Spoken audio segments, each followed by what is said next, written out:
everyone. So today we are doing this chapter on consumption theories. So consumption theories basically mean that how do we measure consumption in macroeconomics, and consumption being the largest component of GDP, it is one of the most important to be able to model.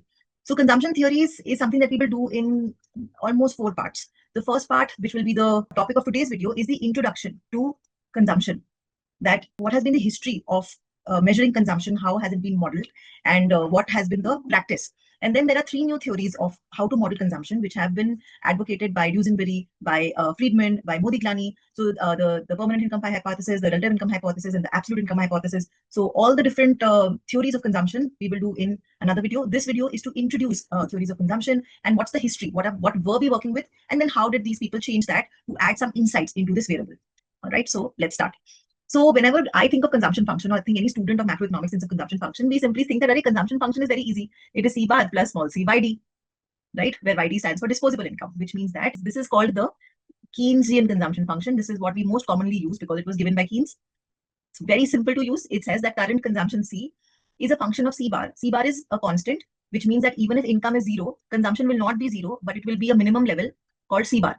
This is called the minimum subsistence level.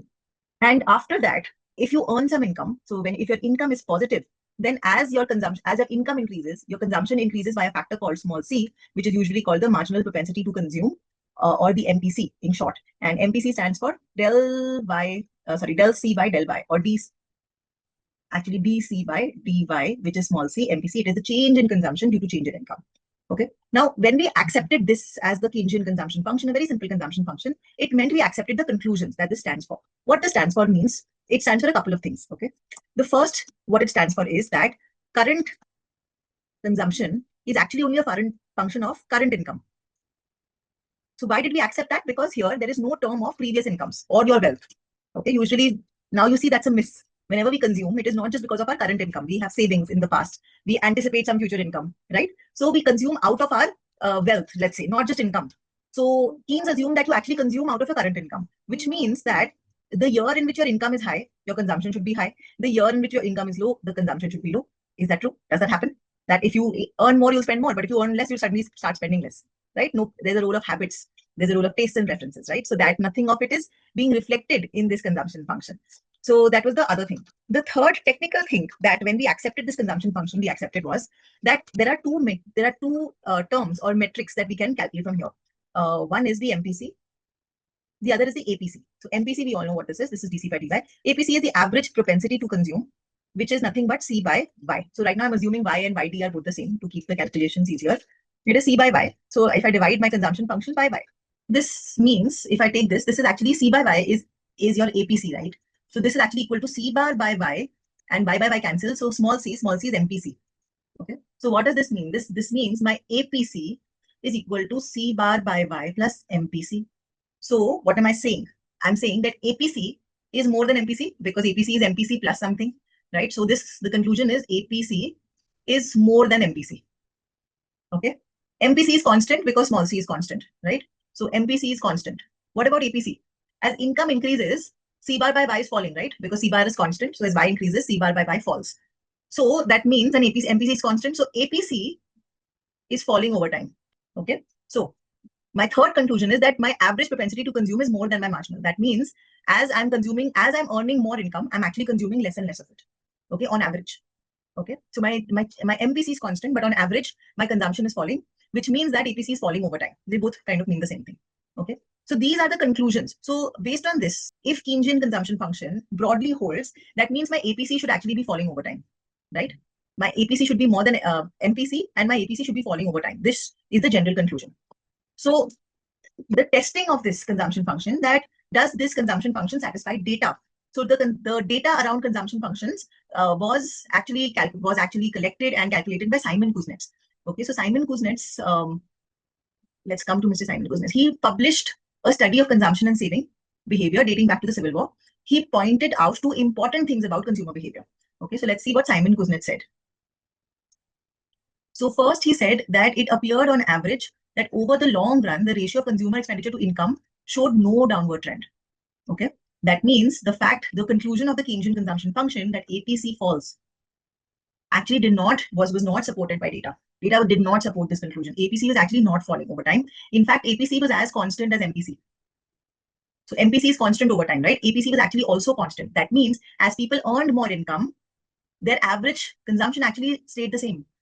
So there's increased consumption also. It wasn't that they were reducing their consumption on average and they were saving more. So as your income increases, his conclusion was, so Keynesian conclusion was that as your income increases, your consumption actually falls, so your saving should rise. But the data did not support it. Data said that as your income rises, your consumption also rises. People are earning to consume more. They are not earning to save more, right? So they actually did not support the data. Okay, but another thing that also true, there was another conclusion which suggested that this is the long run behavior. Okay, so this is average over time. This is not true for short run. This is on the long run. This is true that roughly C by Y ratios are actually constant. But when you go to the short run, the study suggested that the C by Y ratio, your APC, was actually below the long run average during boom periods, and it was above the average during periods of economic slump. This means that, so what does this mean? This means that your C by Y ratio is actually changing according to boom cycles and bust cycles. This means that the C by Y ratio of the APC was varying inversely with income during cyclical fluctuations, so that the period corresponding to business cycles would show consumption to have a function like the short-run consumption function that Keynes had given. So, for example, so what that line suggested, let's do that diagrammatically. So Keynes said that so let's say this is your average income, okay, or this is your long-run income. When your income is lesser than that, which is let's say this is a bust cycle, okay, consumption falls but does not fall by the total change in income. So because this is the fall in income, change in Y, but the fall in consumption is lesser. Okay, so the fall in consumption is lesser than the fall in income. So this is for the boom cycle, and this is the bust cycle, and in the boom periods, and during boom periods, so if your income increases, then if your income increases by so much, your consumption again increases by lesser than that. So your consumption is falling also lesser than your fall in income. Consumption is rising also lesser than the rise in income. So during boom periods, the C by Y ratio was actually below. So let's take an average C by Y ratio. So how is C by Y depicted? C by Y is depicted by a 45-degree line. Okay, so C by Y is actually, so this is the long run APC, C by Y. Okay, this is the long run APC. Now this is depicted by a 45-degree line. Okay, so if your short run was the same as the long run, so in the long run the C by Y ratio is constant, but in the periods of boom and bust, so when you are, if you see that when there is growth, it doesn't happen linearly, right? Economy moves in booms and bust periods. Okay, so if this is like this, then we are going to have, let's say, something like this or like this or like this. So when you have bust periods, actually the fall in income is lower. Okay, and when there's a bust cycle, the increase in consumption is also lower. Okay, so this, by showing the same thing we are seeing in this diagram, that if you were along the long run, then actually if income is falling by so much, your consumption should have fallen by so much, right? If income goes from this point to this point, my consumption should come to this point, but it came to only this point. So there is a lesser fall in consumption than that in the short run. And in the short run, when income increases also, the consumption should increase by so much, but it only increases by so much. So in the short run, actually, what we are trying to say is that in the short run, the Keynesian consumption function was actually found to be more accurate than the long run consumption function. But in the long run, the Keynesian consumption function was found to not be accurate. So over the long run, the consumption function seemed to follow one constant C by Y ratio. But over the short run, it seemed to follow what Keynes said, that your MPC was actually lesser than APC and your APC is falling. The short run consumption function of Keynes actually held true. Okay, so this was the conclusion of Simon Kuznets.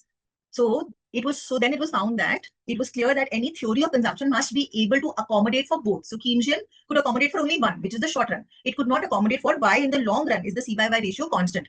So cross-sectional studies, meaning studies across different sections of society, cross-sectional budget study shows that S by Y increasing as Y rises. So MPC is less than APC. So the cross-sectional studies was found to be true, or it found to match the Keynesian consumption function. Business cycles or short-run data show that C by Y ratio is smaller than the average during boom periods and greater than the average. So this is the diagram that we drew. This is the long-run APC and MPC, and these are the short-run consumption function. So cross-sectional data and short-run income fluctuation should show that, but the long run should also be able to show that as income grows in the long run, we actually come to an APC which is equal to MPC, and the consumption is more than the short run when income grows. Okay, so this is why there is a theory of consumption which is different from Keynesian absolute income hypothesis. So it is the Keynesian theory which is called the absolute income hypothesis. Okay, and so that is why we need theories beyond this also to be able to explain the third point. All right. Now, before we do the three models of consumption, the three theories of consumption, सबसे पहले we'll talk about the intertemporal choice model of consumption, which the foundation of which is coming from microeconomics, and then we'll extend it to the macroeconomic models, the three models that we have. Okay, so this is a recap of the intertemporal choice model, which is basically how does a consumer decide to maximize his consumption over two time periods. So this has been extrapolated to n number of time periods. So let's say a consumer who has a utility function. So this is the original work of Irving Fisher. Okay, so Fisher gave this intertemporal choice model to choose how much will a consumer choose to consume and what parameters does consumption, the choice of consumption, that do we consume today, do we consume tomorrow, on what parameters does that choice depend.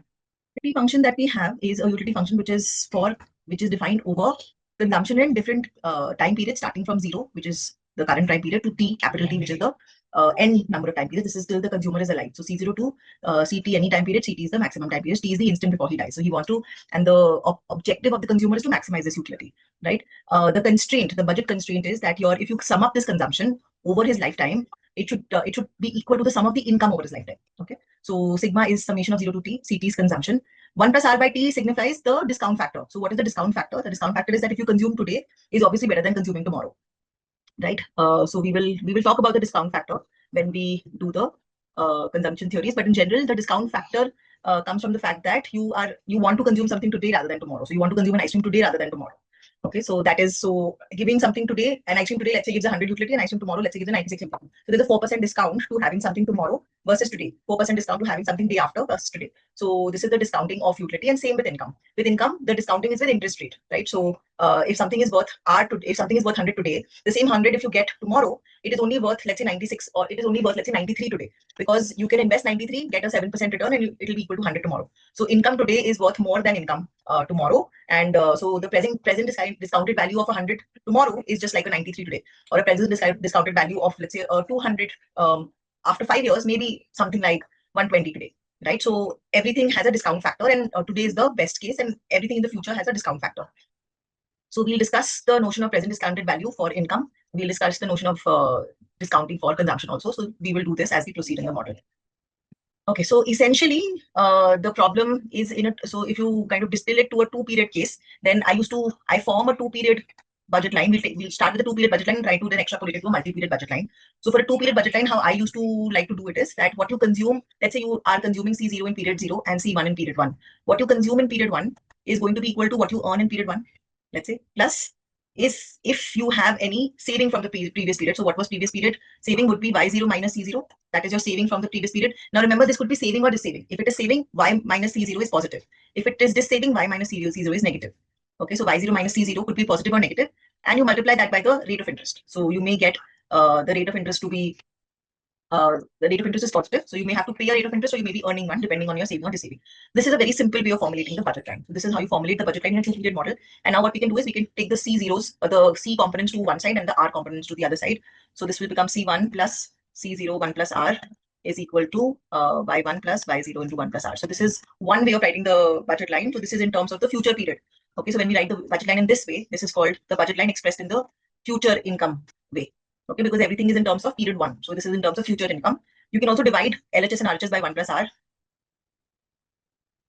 And this is in the present discounted value. So this becomes C0 plus C1 1 plus R is equal to Y0 plus Y1 1 plus R. So everything is now in terms of the present discounted value. So both the ways you can define the budget line. Okay, so this is for 2 periods. All right, so I hope this is clear. Again, in the 2-period consumption case, this is how the budget line looks like. So let's decode this. You have income, you have Y0 here, dollars in period 0 here, you have dollars in period 1 here. One point Y0 Y1 is the point where there is no saving or there is no dissaving. So this point always has to be on the budget line, right? So Y0 and Y1. So you can always consume Y0 in period 0, and you can always consume Y1 in period 1, right? So this point A will always be on the budget line. Okay, so this is one. The other is that you may consume everything in period 0 and consume nothing in period 1. So that means you can put C1 to be equal to 0, and then C0 will come equal to this. Okay, so this is the intercept on the x-axis, Y0 plus Y1 1 plus R. And if you consume nothing in the period 0 and everything in period 1, then it would be Y1 plus 1 plus 0 by 0. This would be your axis here. So when you have 2 points, so you have 3 points on the line, you join it. This is your budget line. As I said, point A will always be on the budget line. So even if budget line changes, point A shall always be on the budget line. I'll explain what that means. The slope of this budget line is minus 1 plus R. Okay, so that you can also take out from here. You can also take out the slope of the budget line from here. This is the budget equation. This is M. Okay, this is M means this is the constant. This is y0 plus, because y0 and y1 are constants here. C0 and C1 are variables. Y0 and y1 are constant. So the slope is minus 1 plus r. So slope can be found out from here. So a typical equation, which is px into x plus py into y is equal to m, which is why I was saying this is m. The slope is px by py, right? So the slope here is 1, and this is 1 by 1 plus r. So the slope is minus of 1 plus r. So simply by px by py, and px by py comes by dy by dx. You can also do dc1 by dc0, and you will still get minus 1 plus r. Okay, so that's the slope of the budget line. And what I was saying is, what I meant by this point always being on the budget line is that, let's say this is r increases. Okay, so if r increases and if this budget line becomes steeper, then it will swivel around a. All right, so important thing to remember is that a will always be on the budget line, because you can choose to always not save and not lend, and you can always be on point a. So point a will always be on the budget line, and the budget line will just change the slope around a. Okay, so this is a will always be on the budget line. All right, so this was about the 2-period model. All right, so once we've set the budget line, then it's the time to figure out our utility function. So utility functions, when it is a when it is to a 2-period model, so you have only two consumptions. What you consume in period 0 is C0. What you consume in period 1 is C1. Okay, and we will find indifference curves such that a consumer is indifferent between certain points. So that comes as a regular convex ICs U0, U1, U2, and the equilibrium is a standard tangency point between the budget line and the ICs. And when you solve it, you get equilibrium comes as C0 and C1. Okay, so the point of equilibrium is depicted as C0 and C1. Okay, so that is how we do it in the regular way. All right. So then once you've done that, then we can move on to something like, what happens when R changes? What happens when a good is an inferior good? What does that mean? So let us try to understand that. So comparative statics. So if this is your point of tangency, and so let's say if y0 increases. So first, comparative statics. What happens if y0 increases?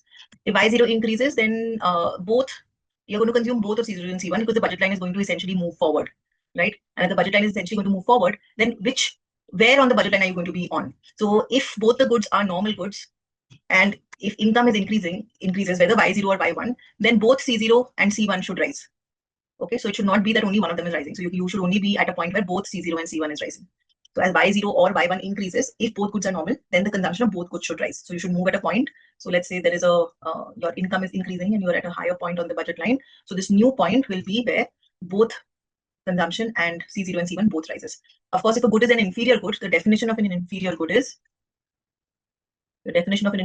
that as income increases, consumption falls. So if, let's say, C0 is the inferior good, as income will rise, consumption will fall. So then when you move to a new budget line, you will move in a manner that consumption will actually fall. Okay, so that will be, if a good is inferior, when income increases, consumption should actually fall. That will be for inferior good. And like we said, if R increases, budget line will swivel around this point, the initial point of equilibrium.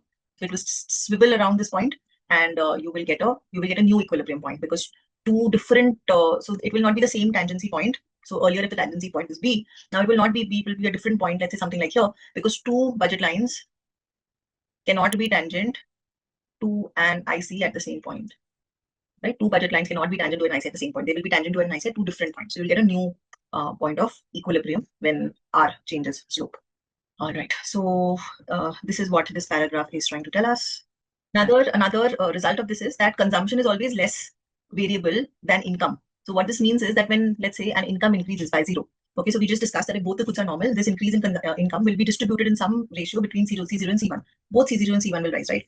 So the increment in any one of them is less than the increment in Y. So it is kind of less variable. The movement is lesser. So there could be like a large bump in income. So for example, let's say you have Y0, Y1, Y2, Y3, and Y4, and you suddenly have a large bump in income in Y2. So this large bump in income, it will be spread across all the future consumption. So your C2, C3, C4. So let's say your income is this, and there's like a large bump in income, and it goes like this. But the consumption will not follow this pattern, because this one increment in income also will be spread across all your future consumption levels. So consumption may be going like this, and it's going to have a bump for all the years. Okay, so it will be so the variation is less in consumption than in income.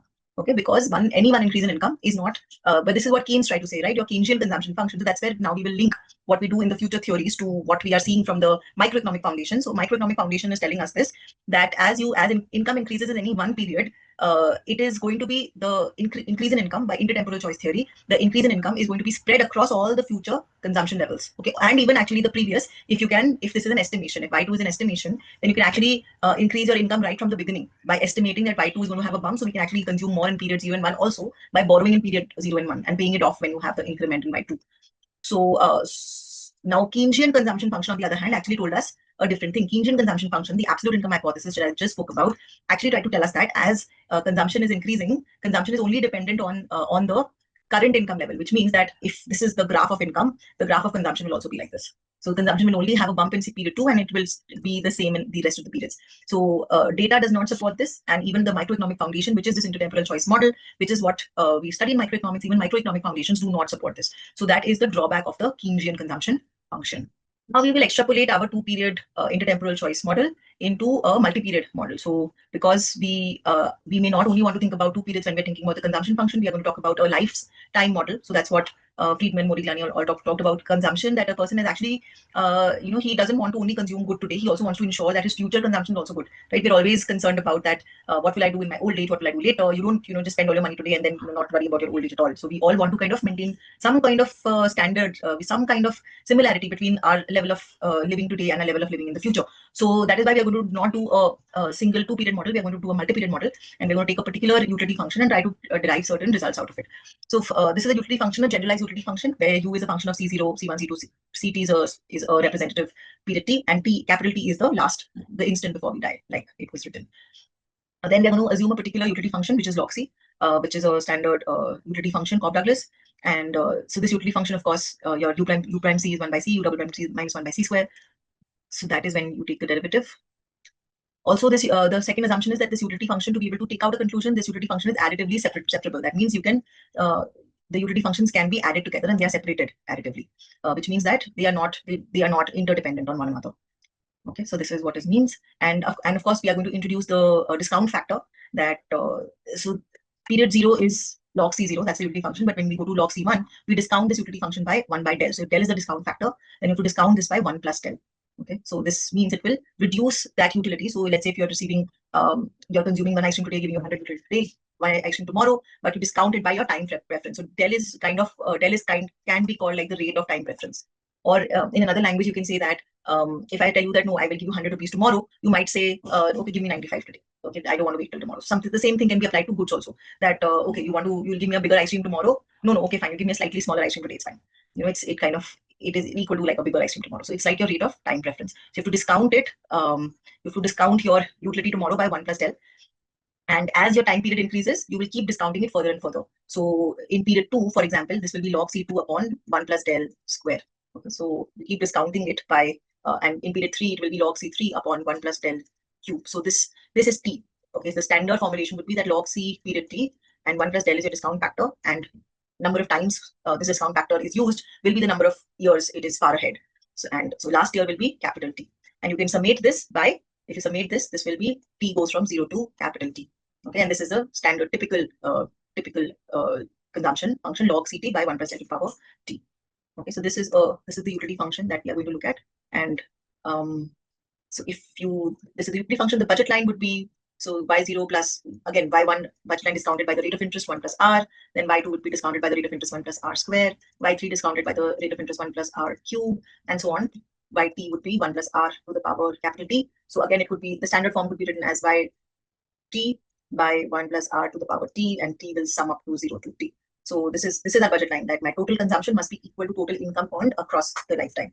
Okay, so we are talking about the case where there's nothing given to us, so there's no wealth given to us. There are no bequests that we are leaving for anyone else. All right.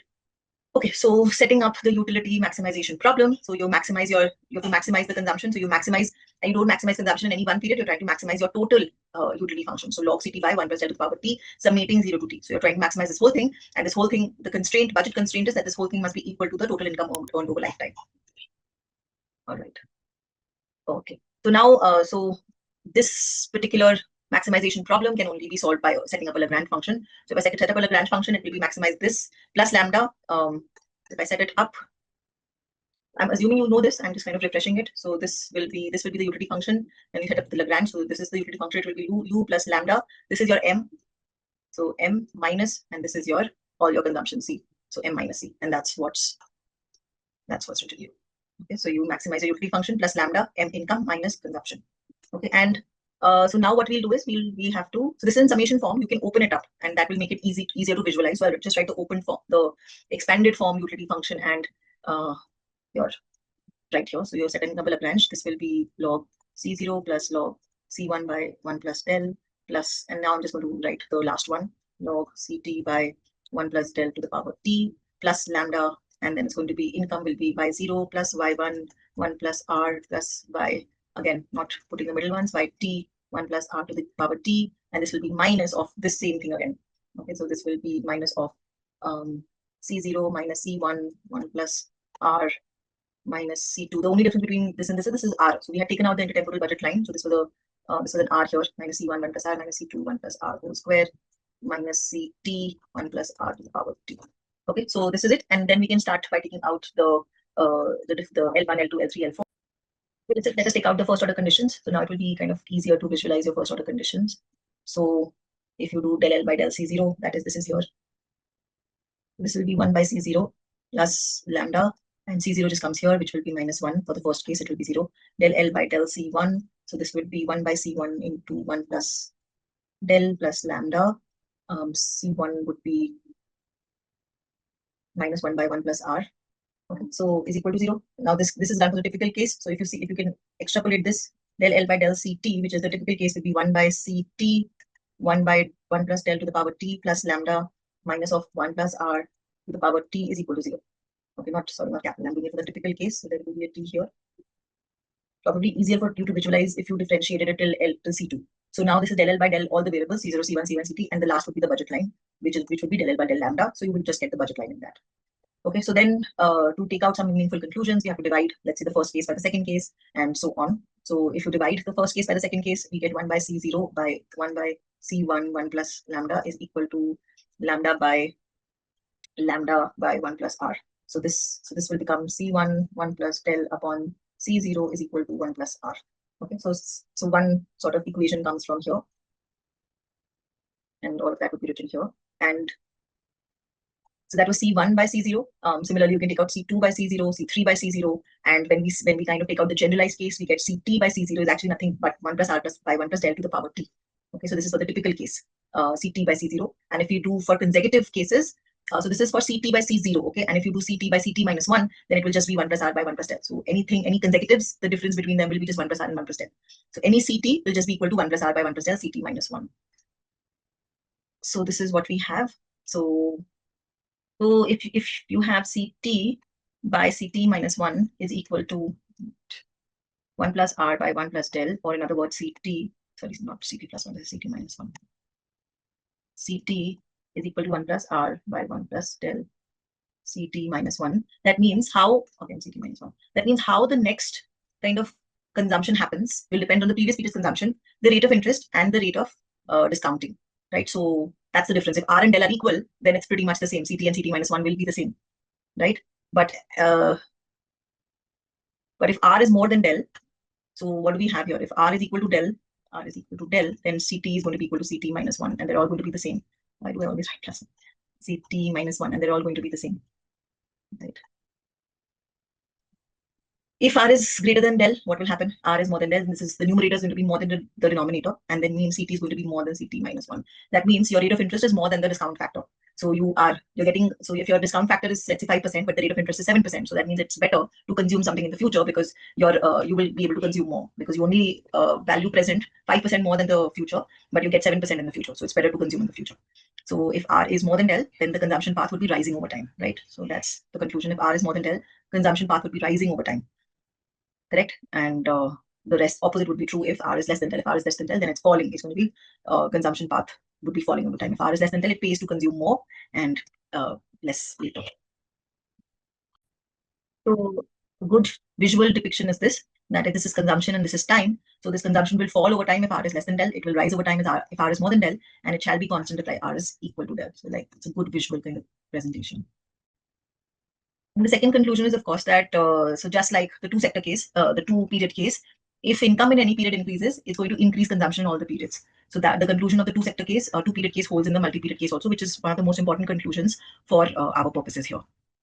So now we're coming to one of the main conclusions of the intertemporal choice model. So the slope of the consumption path, where the consumption will fall, stays the same or increase, should depend on the relative strength of rate of interest and the discount factor. And CT plus 1 is a good predictor of CT. So since CT and CT minus 1, the difference is only rate of interest and discount factor. So you can kind of predict the whole path, the whole journey of a consumer if you only know the starting point. So if you know what is C0, you can predict C1 and then C2 and then C3 and then C4 based on the equations that we just got. The third conclusion relates to consumption and the present value of future income. So it's a very simple derivation. So we did that C0 by any CT will be a function of 1 plus R by T by 1 plus del T, right? C0 by C, the other way around. Plus del power T by 1 plus R to the power T. So this you can relate consumption with the present value of your future income. So here we've said that we know that the summation of the consumptions and present value of consumption and summation of present value of income should be the same. So let's call this the present value. So that is the case, then if you, let's say we take C0 out and instead of summating from period 0 to T, let's summate from period 1 to T. This becomes CT upon 1 plus R to the power T. This is also equal to present value. So we've just separated the C0 term. Okay. And so then what you want to do here is, and now, so what we are doing is we've done this now, since from this, if you cross multiply, you get CT by 1 plus R. If you cross multiply here, you get C0 by 1 plus del to the power T is equal to CT by 1 plus R to the power T, right? We actually use this to replace this in the present value. So your CT by 1 plus R to the power T can be replaced by C0 by 1 plus del to the power T. Okay, so the R and the del change and this changes. So if you see the new equation here is C0 plus summation 1 to the power T, C0 by 1 plus del T. Then you take C0 common and this will be 1 plus sigma 1 to the power T, 1 by 1 plus del to the power T. And this is equal to the present value of your total income. So that means your C0 is nothing but present value divided by this thing, 1 plus sigma 1 by 1 plus del to the power T. Okay, so as the present value of your income increases, consumption will increase, and this you can show for every period, right? So that is again the conclusion that we were saying, that as income increases in any period, the consumption in every period will go up. So that's the proof that if your present value of your income increases, the consumption will increase. And like I said, it could be done for all consumptions in different periods. So that's the third bit, that consumption in any period T is proportional to the present value of future income in that period. All right, so this was the intertemporal choice model. And now we are going to